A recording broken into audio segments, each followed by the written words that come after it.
I want to dive into a little bit of drama now. It wouldn't be a podcast for this. It wouldn't be a podcast if we weren't getting into the dramatics. So tell us a title ghost story. Tell us one of the most spookiest, dookiest things that have happened to you in the title business. Well, I've definitely got one that gave me nightmares for a very, very long time. So we had a fake seller who basically took over the identity of a deceased person, created an ID, opened a bank account, all these things.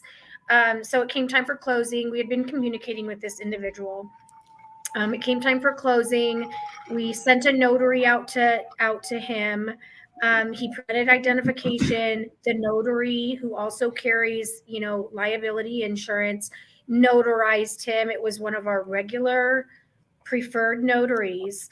And, at the end of the day, fraudsters are going to be fraudsters. All we can do is make sure that we are crossing our T's, dotting our I's. And in this particular instance, we had done, our due diligence and what we were supposed to do.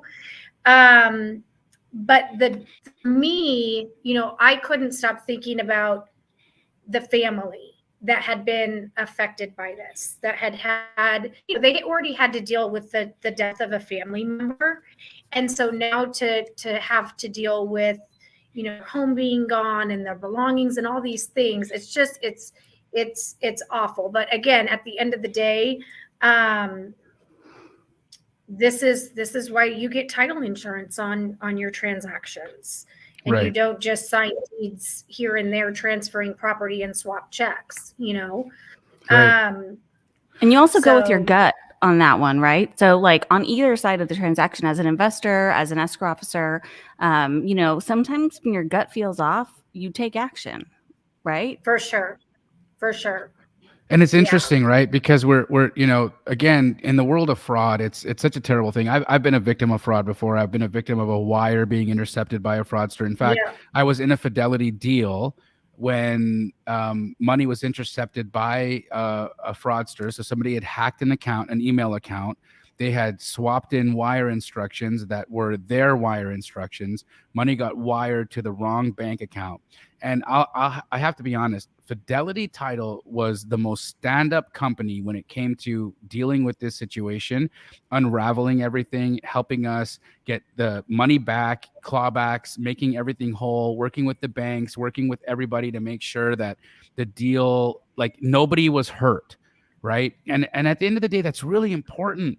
It's really important because, look, fraudsters are going to create havoc. They're going to go out there. They're going to do bad stuff. They're going to make things terrible. But if you have the right company and you have the right backing, you've got the right policies, you have the right safety nets, when bad things happen, there's good companies that solve those problems and situations. And actually Fidelity Title made not only myself, but the people involved all whole. And we ended up walking out of that situation wiser, but really thankful that we had a relationship with Fidelity, because that was pretty terrible. It was a terrible thing that happened, right? And just like in your circumstance and instance, it really makes you aware of just how unscrupulous people can be in the financial space.